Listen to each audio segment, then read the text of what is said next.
Oke, halo semuanya, kembali lagi bersama aku Darai. Jadi di video kali ini aku mau menceritakan alur cerita dari sebuah game yang berjudul Restoran Tengah Malam. Dari judulnya saja kalian sudah pasti tahu kalau game ini menceritakan ada seseorang yang bekerja di tengah malam. Sesimpel itu.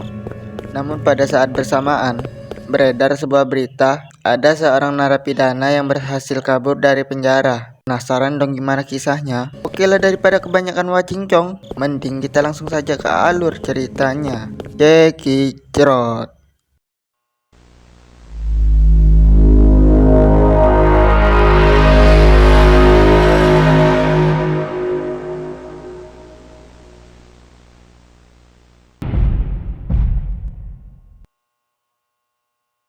Oke, game diawali dengan kita yang sedang melayani para pembeli.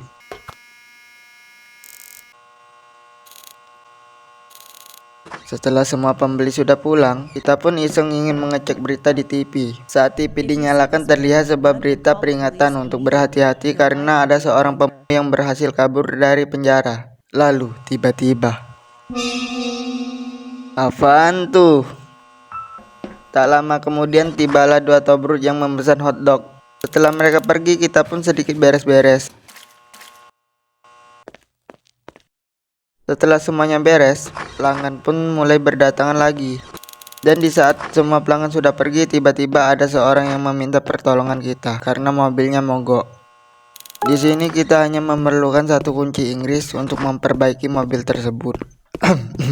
Di saat mobil itu di depan saya, Mas, saya hanya bilang, "Bil mobil, saya ingin kamu pergi dari sini. Bawalah pemilikmu sejauh mungkin. Setelah itu silahkan mogok lagi." Di situ, Mas, setelah mobilnya hidup dan bisa jalan, tuh orang berterima kasih pun kagak. Edan.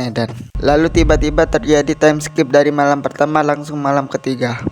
Di sini kita diperlihatkan dengan kita yang sedang melayani para pembeli dan terlihat ada Mr. Beast, coy. Bisakah kalian membayangkan toko kalian didatengin Mystery Beast? Mystery Beast. Mr. Beast maksudnya. Hehehe. Di sini bisa kalian lihat seorang Mr. Beast dipotong antriannya oleh makhluk terkuat di bumi. Siapa lagi kalau bukan wanita? Setelah antrian mulai sepi, datanglah seorang bapak yang ingin membeli pizza. Namun ternyata makanan di kulkas telah habis. Dan dengan berat hati saya harus mengatakan, "Maaf Pak, I'm sorry Domori. Kami telah kehabisan stok makanan." Bapak itu pun pergi dengan kecewanya. Kita pun dengan segera menghubungi perusahaan stok makanan untuk meminta mereka mengirim stok makanan malam ini. Tak selang lama mobil pengiriman barang pun tiba. Kita pun pergi ke belakang mobil untuk mengambil barang. Lalu tiba-tiba muncul seorang manusia bersuara gaya. Ia pun mengejar kita, namun dia salah pilih lawan karena kita ini ahlinya dalam segi goceng menggocek. Kita pun terus berlari dan terlihat ada peluang bersembunyi. Kita pun bersembunyi dan berhasil selamat. Scene pun beralih dengan kita yang kini bekerja di sebuah Alfamart. Terlihat kita yang sedang ngoceh-ngoceh gak jelas karena mendapatkan shift malam lagi. Dirasa dengan menghidupkan radio bakal mendapatkan berita yang menarik, namun nyatanya malah mendapatkan sebuah berita yang kurang menyenangkan. Karena diberitakan ada seorang pembunuh yang sedang berkeliaran. Setibanya kita di toko, terlihat rekan kerja kita yang sudah tidak sabar ingin pulang. Namun ia merasa kasihan kepada kita karena adanya berita yang lagi viral. Kita pun meyakinkan rekan kita itu kalau semuanya bakal baik-baik saja. Setelah teman kita ini meninggalkan toko, kita pun pergi ke belakang untuk mengambil stok makanan dan menyusunnya di rak. Setelah semuanya tersusun rapi, kita pun pergi ke kasir dan tak lama kemudian ada seorang pelanggan yang datang. Terlihat pelanggan tersebut adalah seorang wanita tua yang tidak sabaran. Dikarenakan pelayanan kita yang kurang ajar, ia mengatakan akan melaporkan kita ke atasan dan kemudian ia pergi.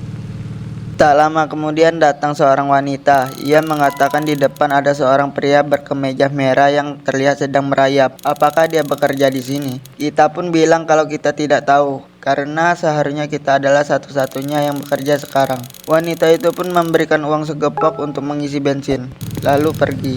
Tak lama kemudian seorang detektif tiba dan memperingatkan kita kalau maniak itu menargetkan pegawai pom bensin. Dan dia bilang bisa saja kalau kita yang menjadi target berikutnya. Detektif itu pun memberitahu ciri-ciri maniak tersebut. Ia memakai kemeja merah dan sangat jelek. Kalau kita melihatnya diharuskan untuk langsung menghubungi polisi. Lalu kemudian detektif itu pun pergi. Entah kesambet apa nih karakter kita masih berpikir positif karena kita bukan karyawan pembensin katanya. Sangat di luar Nurul. Di saat kita mau keluar tiba-tiba ada seseorang yang mirip dengan ciri-ciri maniak yang disebutkan oleh detektif tadi. Dan dengan pikiran si paling positif thinking, nih karakter kita nanyain tuh orang dong. Kau nih apa? Kau tinggal sini ke? Pria itu pun diem Mungkin dalam hatinya bilang gua cool banget anjing. Namun saat kita bilang mau nelpon polisi, dia bilang tidak perlu untuk itu. Dan dia berkata aku akan melihatmu lagi. Lalu ia pergi, kita pun bergegas masuk dan menutup pintu. Di malam berikutnya setelah kita selesai beres-beres, datang seorang aki-aki. Ia terkejut karena kita masih buka di saat beredarnya berita seorang maniak yang masih berkeliaran. Kita pun menjawab kalau kita ini mantan pro player FF. Jadi bisalah membela diri sedikit-sedikit. Setelah aki-aki itu pergi, kita pun mulai membersihkan kotak-kotak sampah dan memindahkannya keluar. Kita pun kembali ke toko dan terlihat ada orang yang pergi ke kamar mandi. Kita pun mengikutinya sampai ke dalam toilet dan terlihat dia cuman pelangak-pelongo aja. Habis itu ia pergi ke toko cuman mau ngehujat toilet kita yang sangat higienis itu. Kemudian ia pergi. Kita pun bergegas membersihkan toilet satu persatu. Lalu tiba-tiba kita pun bertanya ada keperluan apa dia datang ke sini. Dia pun bilang cuma mau menggunakan kamar mandi. Namun dikarenakan kita sudah kesal dengan perilakunya yang aneh, kita pun melarangnya. Lalu tiba-tiba dia menghilang. Kita pun mencarinya ke sana ke sini tidak kunjung ketemu. Namun di saat kita kembali ke toko, terlihat ia sudah berada di depan meja kasir. Ia pun bilang seharusnya kita tidak bekerja malam ini. Dan di saat sebelum ia pergi, ia menambahkan kalau ia bakal membuat kita menyesali semua ini. Di saat ia mulai pergi, kita pun mengikutinya dari belakang. Lalu dia menghilang. Lalu tak lama kemudian tiba-tiba dia muncul dengan sebuah mobil yang telah terbakar. Dan ia bilang akan menjadikan kita mangsa berikutnya. Kita pun bergegas lari ke dalam toko dan menelpon polisi. Setelah selesai menelpon polisi, tiba-tiba terjadi mati lampu. Kita pun pergi ke belakang mencoba memperbaiki listrik. Namun ternyata kelistrikannya telah dimanipulasi. Kita pun bergegas bersembunyi di toilet sampai polisi tiba. Dan pada akhirnya polisi pun datang pada saat waktu yang tepat dan berhasil menangkap maniak tersebut. Lalu kita memutuskan untuk memilih berhenti bekerja dan menjalani kehidupan dengan menjadi pengangguran abadi.